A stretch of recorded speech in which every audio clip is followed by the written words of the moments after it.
listening to the Motherhood Experience, a podcast where you are part of the conversation with moms, for moms, and by moms. Let's jump into this episode with me, your host, Val Kleppen. Welcome back, friends. Thank you for joining me here on the Motherhood Experience podcast. I'm so glad to have you joining me today.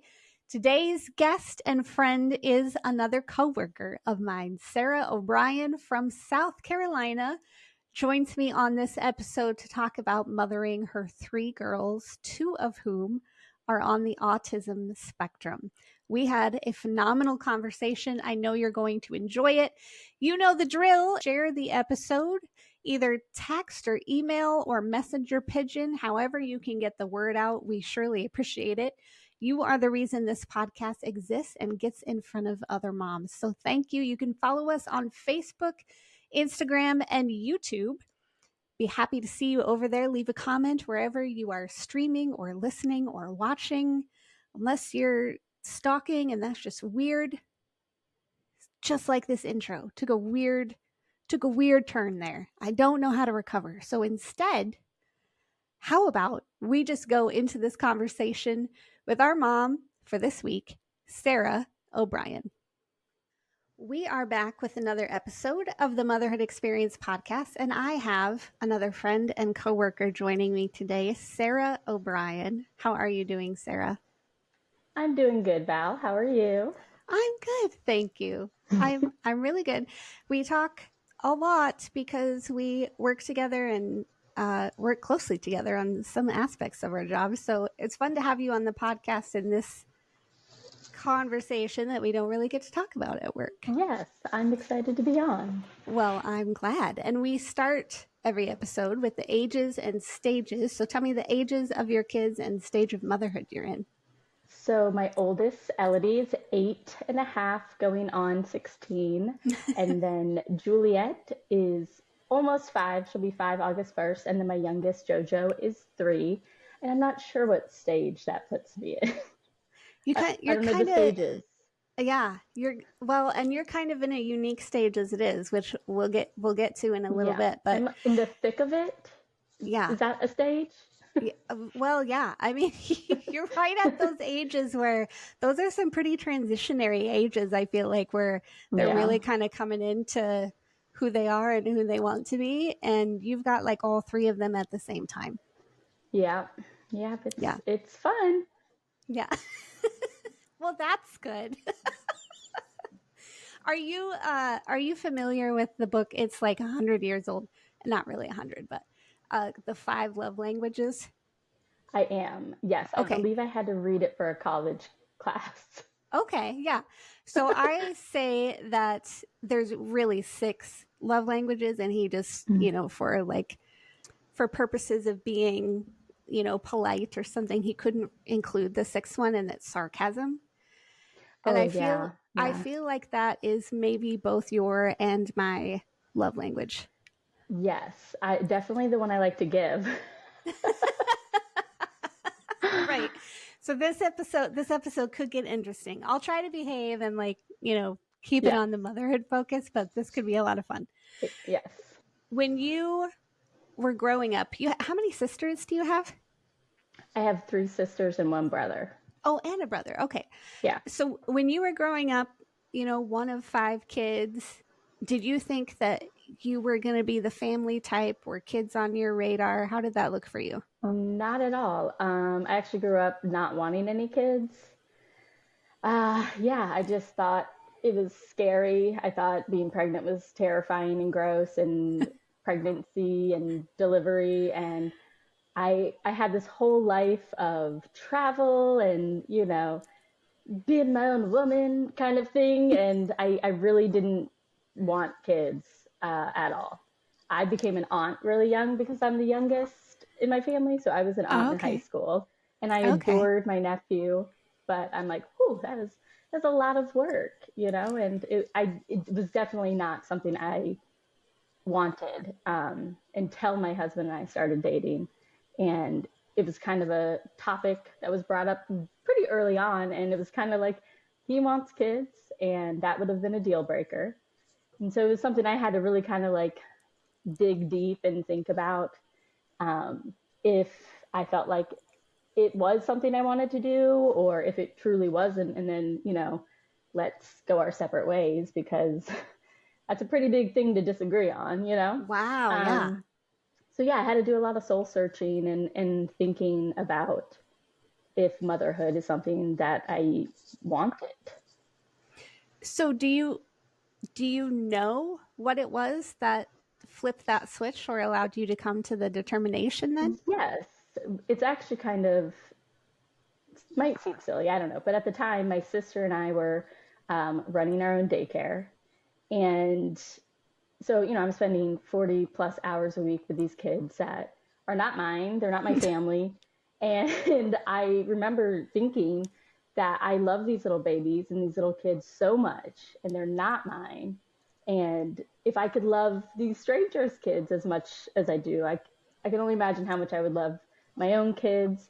And so it kind of, I think, changed me a little bit in terms of wanting to be a parent and being open to, becoming a mom someday. So it kind of Oh, helped push me over the edge. So, I love that story. yeah. So then did you just kind of decide that you would take it one kid at a time or was like 3 your magic number? How did that work? No, we didn't really have a number. Yeah, we didn't really have a number. I didn't ever think three. I don't know how I went from none to three. Um, yeah, it was kind of, we had difficulty, getting pregnant and staying pregnant. And after my first, there was a long time where I thought she would be our only child. It wasn't really panning out for us. And I kind of, went through a lot mentally to kind of prepare myself that I might have just one baby and that would be it. And it'd be the complete opposite of how I grew up. And that was kind of what I thought for a long time. And then I wound up having two more. So Going from having not wanting any children to reconciling that motherhood is in your cards, having one child, and then was it the pregnancy that was complicated? Was it life oh, after everything was she entered the world? um, everything, leading into motherhood for me was kind of complicated. My first pregnancy ended in a miscarriage. Um, and then it took me a while to get pregnant again. And then when I got pregnant with Elodie, I mean, I was a miserable pregnant person for all of my pregnancies. I was just horrible morning sickness, which is a horrible term because it's not Mm, morning. It was, no. morning, noon, and night. Yeah. And then I had gestational diabetes with her, which I was very, very afraid of needles before having that. And one way to get over a fear of needles is to have to give yourself shots twice a day. I think that's Um, what they call exposure therapy, right? yeah, that plus the pricking your fingers, 4 times a day to test your blood sugar. And then I wound up having her at 36 weeks. The term is going to escape me, but basically I didn't have any amniotic fluid left. Oh, yeah. Yeah, so it was 2 days before Thanksgiving, and I'm at a checkup, and my doctor's like, "All right, well, you need to go to the hospital." I'm like, "What?" It's, Thanksgiving. What are you talking about? And she's like, "Yeah, you're going to be induced, and you need to have this baby." And I actually had my birthing class scheduled for that weekend, so I was petrified. I'm like, I've been Oh, avoiding no. anything related to it because I didn't want to scare myself. So I'm like, I'm going to do this birthing class the last minute so I don't have months and weeks to dwell on how terrible this is going to be. And yeah, I never even got to do it. Got sent to the hospital and I had her in the early, early morning of Thanksgiving Day. So Oh, I wow. always joke that she ruined all of our Thanksgiving plans. 'Cause I was supposed to be hosting Thanksgiving that Of year. course. I was going to ask And if you were. yeah, I did not host. But so yeah, my whole pregnancy was just not the best. She came early, definitely wasn't prepared for that.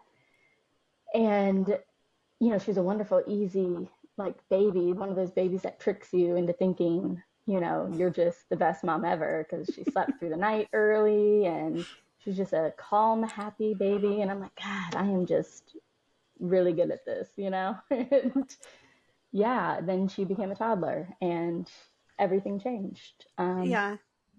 Like it always does, I feel. So what about her name, Elodie? Where is that, like a name that you liked, or is there a family name tied to that? It's not a family name. My mom's first language was French, and when we Oh, found out early, the gender, and I was leaning towards a French name for her to kind of like honor my grandma and my mom and stuff. And the first time I saw it before I even knew how to pronounce it, and I honestly love the way it looked on paper. I'm like, it looks so pretty. And when I heard it, I'm like, oh, I don't really like it that much. And I would say within like a few weeks, I'm like, Pat, I really want to call her Elodie. And there was definitely some pushback. People I've gotten, where did you get that? That's not a name, all kinds of stuff. But it is a very common French name. It's just not one that you hear very often here. I love it. I think it's a beautiful name. Thank you. Fits a I love it beautiful young too. girl. Yes, yes. I love So it. tell me then, how was mothering your own child and loving your own child compared to those daycare kids? In a lot of ways, it was very similar. But also very different because I didn't have anyone to hand her to at 5 o'clock and clock out. But I will say it prepared me immensely for being a mom. Just learning how to balance different things. I mean, there was a point where I had, five infants to one adult. And so I was like a feeding, diaper changing pro, and I feel like a lot of the things that really scare like first time moms, I'd already seen it with other people's kids.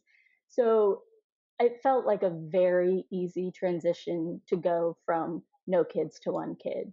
And I always tell Pat how lucky he is that he had me because it's scary for a lot of people. There's so many people that have kids and they're like, I've never changed a diaper, I've never held a baby.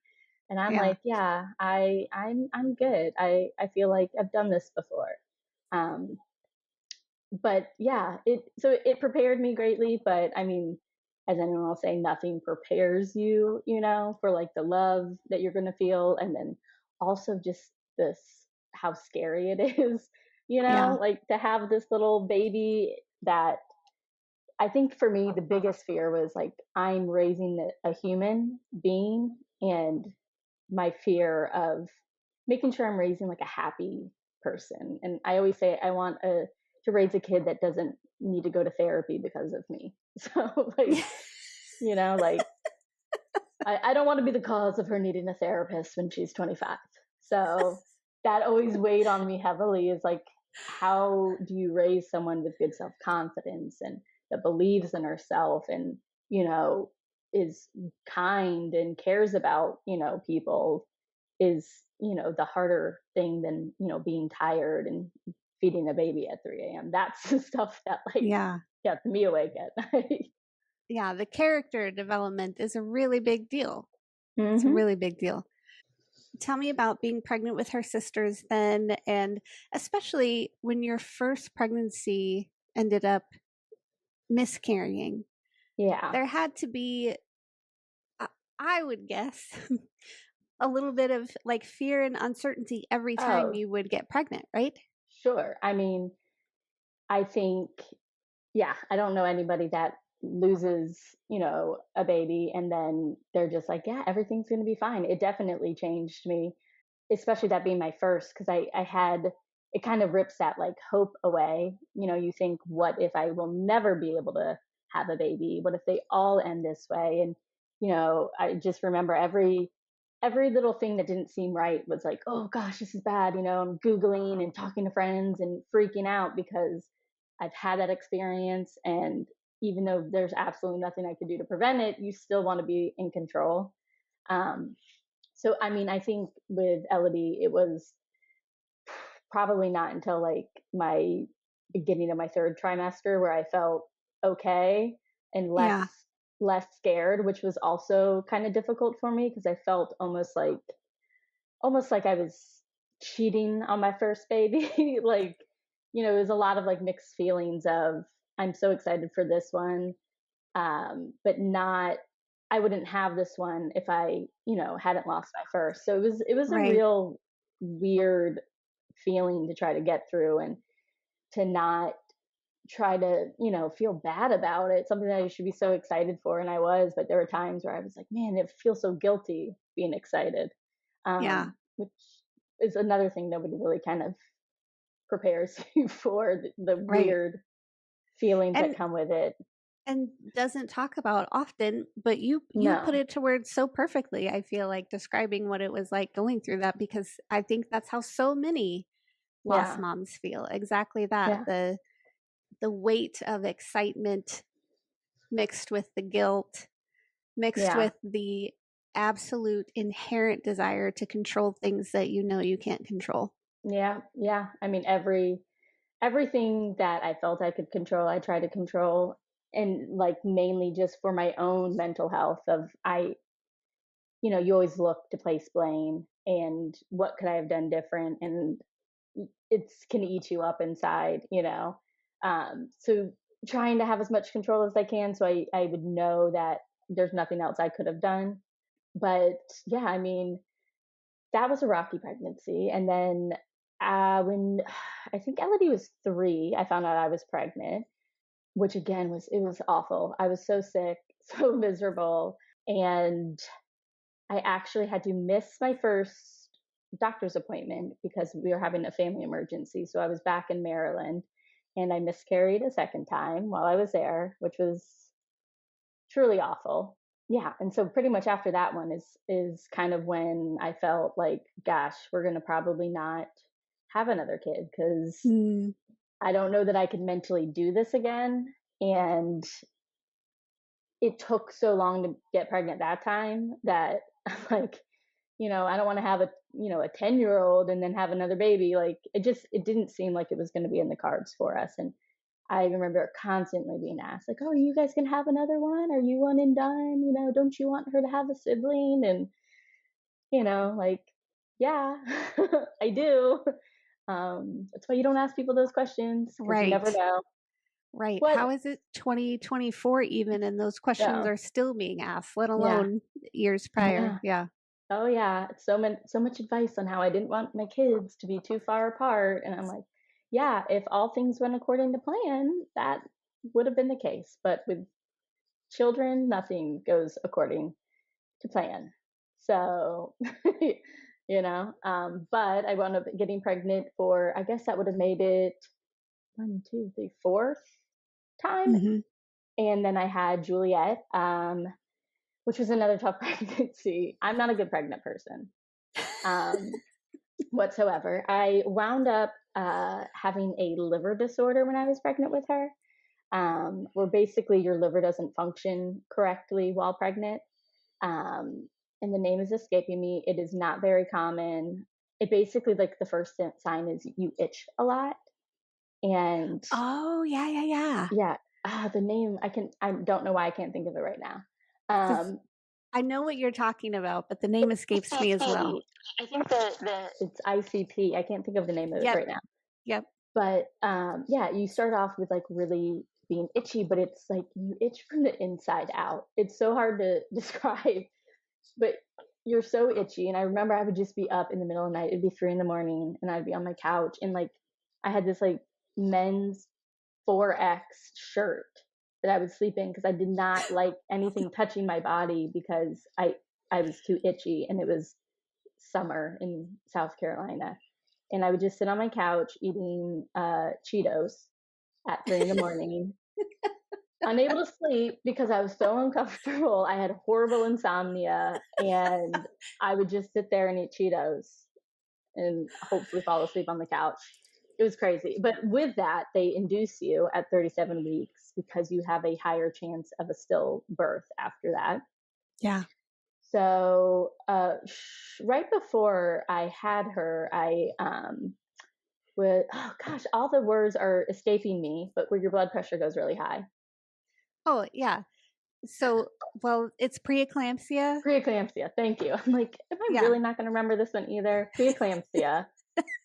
uh, right, like days before I was set to deliver her. Yeah. So I went into the hospital, and I came out of the hospital like 30 pounds heavier than I went in because of all of the like water I was storing because of the preeclampsia. Oh It man. was wild. My So feet were like, like your kidneys were not filtering fluids out of your body then. yeah, it was like a hot mess of craziness. I remember the nurse at the hospital saying, "Whatever you do, don't go home and weigh yourself because you're going to be really upset." And it was because, most people go and they have a baby and they leave and they've dropped like 25 pounds, and I'm leaving 30 pounds more than I went in because I was so swollen with fluid retention. My blood pressure was like off the charts still, even after delivering. It was wild. It was Oh man. definitely a crazy experience. I wound up staying an extra day in the hospital with her because of my blood pressure being so high. Um, and yeah, then finally got to bring my little Juliet Rose home, and yeah, I feel like I had really good babies, and I'm also a very big baby person, so Hmm. like to be stuck on the couch, like, oh, she's napping on me again. Oh no, like I was okay with it. It was harder because at that point I had a 4-year old and who demanded, attention of her own. But those will always be some of my fondest memories is that first year where they're just sleeping on you and snuggling on you, and they look at you like you're the greatest thing in the world. And I love it. Yeah. I love babies. And are Juliet and Jojo, are they your daughters on the spectrum? They are. Yes, Okay. yes. So when did you notice with Juliet that maybe something was off or So different? things were different with Juliet because she was a infant when COVID hit.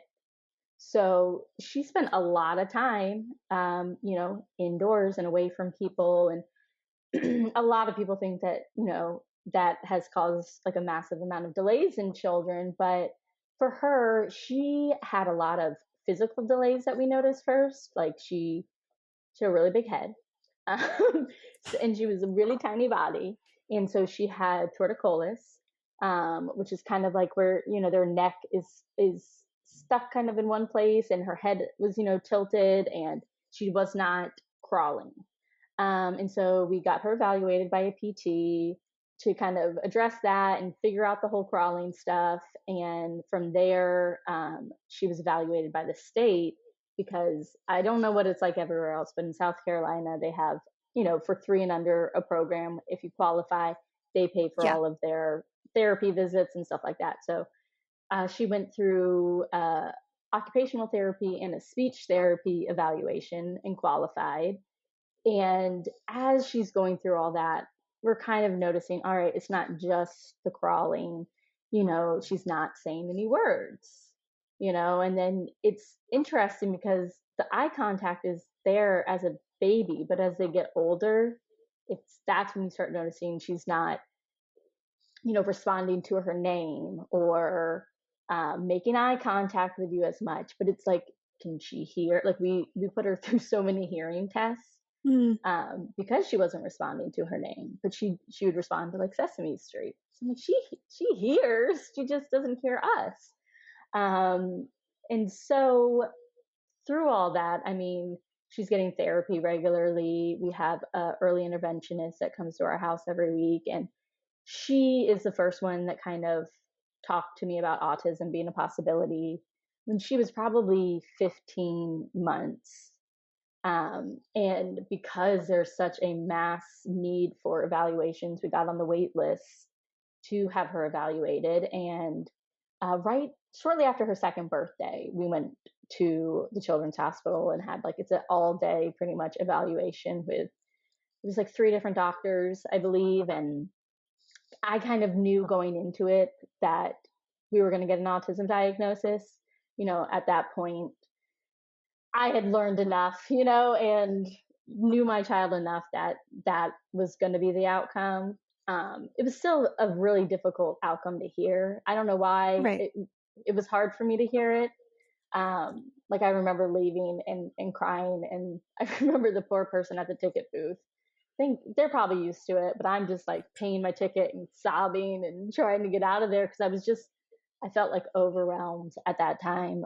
My mom had recently passed away, and it was just kind of like there was, you just didn't have that person that, like go talk to and that understands it from a mother, perspective. But I kind of am a firm believer in kind of give yourself 24 hours and you can be sad and then, move on because your kids need you. And, you know, this isn't a death sentence.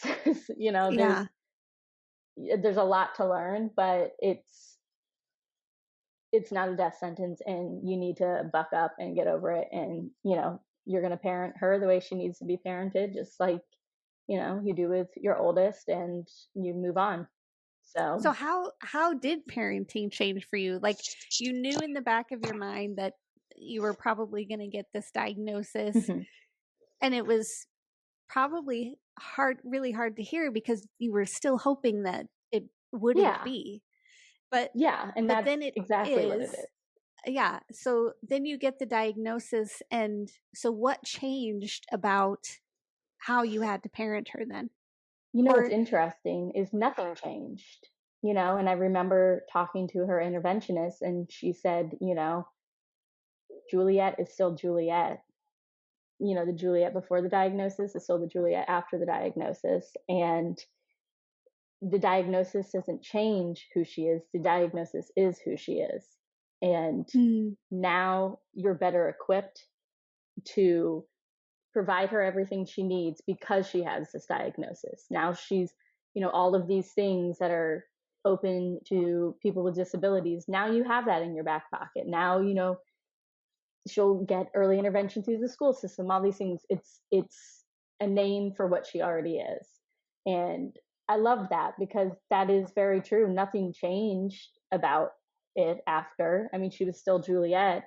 And yeah, so parenting didn't change in that respect. Because it had already changed, mm, like the yeah. way I parented her was very different than Elodie because her needs are different.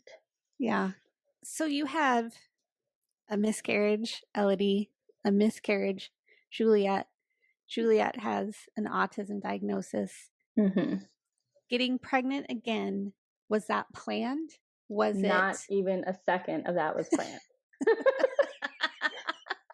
um, so, like I briefly mentioned, my mom passed away in June of 2020. And she always said, "You're going to have three. I know you're going to have three." And I'm like, "You were there for these pregnancies. Are you crazy? Not a chance am I going to have Yeah. three." And 1 week after Juliet's first birthday, which is August 2020, I found out I was pregnant with our third. And I remember I had a pregnancy test, and Pat comes out of the bathroom, and I'm just holding it in his face.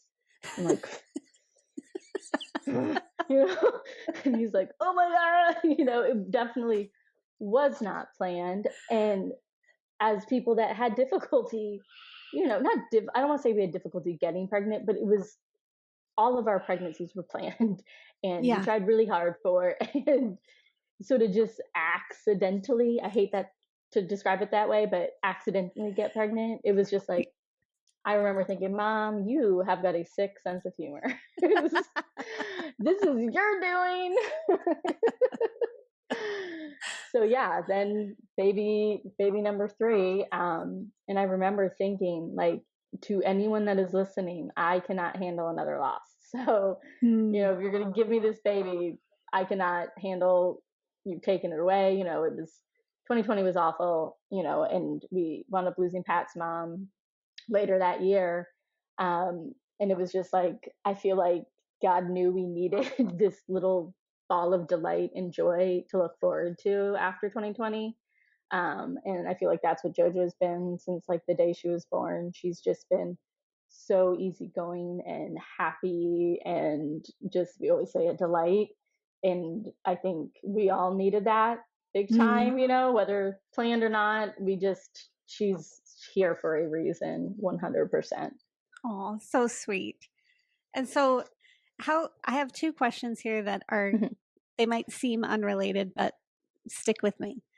First is how how did you manage communicating with Elodie that, Juliet needs a little extra help and a little extra attention in these times? And how did Elodie handle that? That has certainly been a really difficult process because one, just Elodie's nature in general, she is an incredibly social child and she wants to talk and play and all of that. And Juliet is not about that life. Juliet is very much her own lady, and it has been such a balancing act to teach Elodie to respect Juliet's boundaries and but she has tried so hard to like be let in by Juliet, and her efforts have worked. They like snuggle at night on the couch before bed, and they'll play together in ways that Juliet allows it. And it was a hard road, and I often feel so bad for Elodie because it's like she has siblings, but in a lot of ways she is an only child. Yeah. So it's she has to share her parents and share all the bad aspects of having siblings, and a lot of times doesn't get the fun aspects of it. And I feel like she's handled that so well. I mean, it's been a difficult road, but she loves her sisters, and she will defend them. I remember one time we were at a play place and one little boy was not being nice to Juliet, and next thing you know, Elodie is in his face and like, you will not be mean to my sister. And I'm like, oh, good job. Like it was just, yeah, it's been a difficult road, and I am continually impressed by what a good big sister she is, because I know it's hard on her for Yeah. sure. Yeah. And so then the second question is when you started noticing some things in JoJo, did it come as a surprise, or were you also kind of maybe anticipating that it would be the same or similar, I should say, not the same? No, I was shocked because Mm. I thought the odds of having one kid with autism were very low. And then I thought the odds of having the second, like, what are the odds? And I always joke now, the odds are good. The odds are very good. Because if you have one kid on the spectrum, it is something around like 40% increased chance of having a second, Hmm. which I did not know. But I will say, as I started noticing the signs and some of the similarities, it was easier to accept because it was like, all right, this is how we're going to do it. And getting her into therapy early and, going through all the steps, it was like, all right, we just did this. We know what we're doing. And it was just, yeah, it was easier, honestly, the second time. Kind of, we knew what to do. And is it the same or similar behaviors between the two of them? Is one more withdrawn than another? Like what are the similarities and what are the differences? So they both definitely have big speech delays. Hmm. And some of the early things that you notice is like the lack of eye contact, the lack of, responding to their names, um, a lot of things that you may be able to teach a toddler about, dangers, like let's say getting in and out of a car, stuff like that. They just don't respond to. Elopement, running away without here, that's a big one. But from the beginning, JoJo has always been more engaged with people than Juliet was. Juliet was engaged, but she was engaged with who she wanted to be, and that number was very low. Where JoJo is like, you take her out in public, and it's like hurting a puppy because she wants to crawl into the laps of strangers and make them sing with her, and like she's like the complete opposite in that. And there's like no stranger danger. Like you take her to the pool and she's straddling people that are laying out trying to read a book because she wants their attention. And then she speaks to them in her little language. I'm like, oh my gosh, JoJo, get back over here. So it's interesting because she shows a lot more signs of wanting to be engaging with anyone, which can be very common with girls in autism. They seek out relationships. And we definitely see that with her. Oh, wow. So, in your mind, then, over the years of being a mom to these girls, how did your perspective on parenting in general shift? Because, I mean, let's be frank here. You went on a journey Yeah, from yeah. I don't want to be a mom to and coming to terms with then being a mom. And now you have two daughters considered special needs. You've got Hmm. three kids. So, how did your perspective shift in all of this? Oh goodness. I mean, in some ways it's the same in that my end goal for all three of my girls is for them to be happy. That hasn't changed. I think my perspective of what happiness might look like for them has changed, and Yeah. realizing that regardless of whose kids, that they're going to come up with their own version of happiness, and it's even Elodie's might not look the way I would have thought it would. I don't know. And kind of, I think a lot of being a parent that I am is I've had to learn to let go of a lot of things and a lot of control that I might have thought I had, but I never really had, and be okay with that, you know, letting go of that. And then also, I think this idea of like it takes a village. And I remember thinking, I don't want a village. Like, I'm fine. I'm not someone that asks for help very often. And, like, I don't ever want people's like sympathy or anything like that. But I feel like in the position I am now, like, we wouldn't be where we are if it weren't for a village, of Yeah. therapists and people. And even just like in our neighborhood, everybody knows, like, hey, let's invite Elodie to the pool because we're going, and we know it's difficult for Sarah and Pat to do all these things, so it's like all these little things that people do to help us out that I don't know how we would get by. And so kind of realizing that, yeah, I'm going to need to depend on other people and not just myself and my husband, and be okay with that, like, Yeah.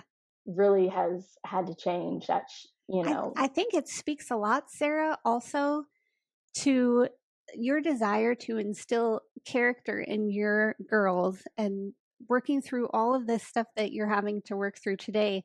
You're helping other people instill character in their own kids yeah, and in their own families. Like yeah, that goes beyond your parenting beyond your yeah. family, so to speak. Which I That's think a we really big need deal. in general, just in general, like in this world that we live in, just I feel like when I have kids over at my house, or, people that are interacting with my kids, like, ask me the questions, ask me why Juliet's, Oh, she's a yeah. big hand flap, like, ask me, because I'd rather you ask me and get a good answer. And then maybe, you see a kid like that and you're like, hey, yes, they're just stimming, it's okay, Yeah. and I feel like we all, as a community, need to do that more so we Yeah. can help each other out more, be more accepting. My kids can learn from yours can learn from mine, vice versa. We all have something to bring to the table, So and let me ask you about that then. What would you recommend would be appropriate ways for people to ask or approach you about that then? Because you don't want someone coming up to you going like, "What's wrong with your kid?" well, yeah, that's definitely not the way to do it. But like, for one thing that gets Juliet noticed a lot is like her hand stimming. She does like a lot of this and talking to her hand, and a lot of visual stimming where she looks at things out of the side of her eyes. So for me, if you're seeing her doing something that you're like, that's weird, I wonder what she's doing, very simply say, hey, do you mind telling me like what she's doing? Is she, talking to her hand or whatever? And I'm happy, as long as it doesn't, start with what's wrong with your kid. I will answer Yeah. anything, because I know for sure I can look back at times where there are people that I can look back now and go, yeah, they were probably on the spectrum. Um, Mm, and you just wonder if your interactions would have been different had you known, you know, that, all right, this person is stimming, or this person's on the spectrum. And so they might not make eye contact with you. They might come across weird or uncomfortable. And what can I do to make them more comfortable? Like, I've had parents ask, does Juliet want to be included, or is she happy on her own? And because I don't, I'll have my kids play with her if she wants. Like, I don't want her to feel not included, so Yeah. I Yeah. just feel like ask the question. You might not get a happy mom back, but I would be happy to answer it Yeah. than you staring at my kid being crazy. And I know you want to ask it, so I'd rather you just ask it. And, I know I'm happy to answer stuff like that. Yeah, that's some good insight. And I think also to circle back on something else you said about like I'm not going to ask for help, but to see people's offers and people's, even suggestions in some cases, it Hmm. doesn't come from a place of pity. It comes from a place of Hmm. them desiring to be a resource for you Yeah. Hmm. And and take that's them up on it. that's a hard thing to, yeah, accept, that it isn't like, oh, I pity you, so let me do this for you. Because I think like, well, Sarah, when you offer, is it out of pity or because you want to help? It's because you want to help. And so think about that when other people are offering. And when you have three young kids and you're, at times feeling like drowning and somebody offers, now I'm like, yeah, okay, sure, yeah, yeah. When can I drop them off? Sure.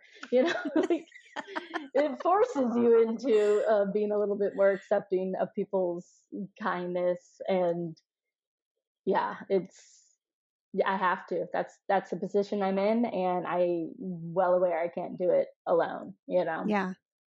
And what is nighttime like in your household? Are there lots of sleep disturbances and disruptance, or is it getting better? No, it's getting better. It's funny because all my kids were great sleepers as babies.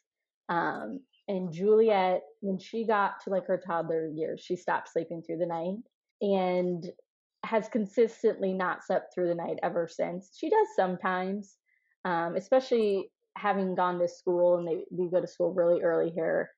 So she's up really early, and that has helped her Mm, sleep through the night more.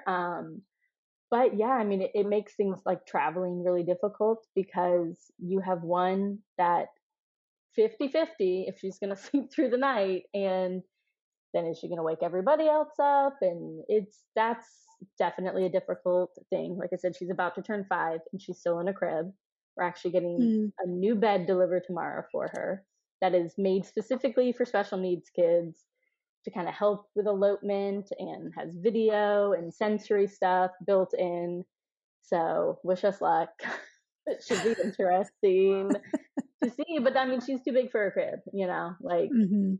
but it's interesting because of her sensory needs. She likes that close in feeling. She sleeps up against her crib Sure. slats. She wants that feeling of something around her. And so this bed is like enclosed. So Oh, hopefully it's a wow. good transition. But it's really cool, the stuff that, you know, as a special needs parent, you find out are out there in this world that have been made for Yeah. kids like yours that, they I'm like, God, there's so many things that people have thought of that, like, well, geez Louise, this is hopefully will make the transition easier for us. Yeah. So then how do you recharge? How do you fill your own cup? Being a mom to these girls, working full time. How do you find Sarah now and again? So I actually feel like working has helped me find Sarah, because I was a stay at home mom for a long time and then started working part time. And I think I pushed to be full time because it felt like that was mine. And it was not Sarah the mom. It was, this is Sarah and this is what Sarah can do. And it got me back to being me, Mm, and not just, a mom. So for me, work has been like a good outlet for that, where it's just, yeah, it's, it's been really good for me in that sense.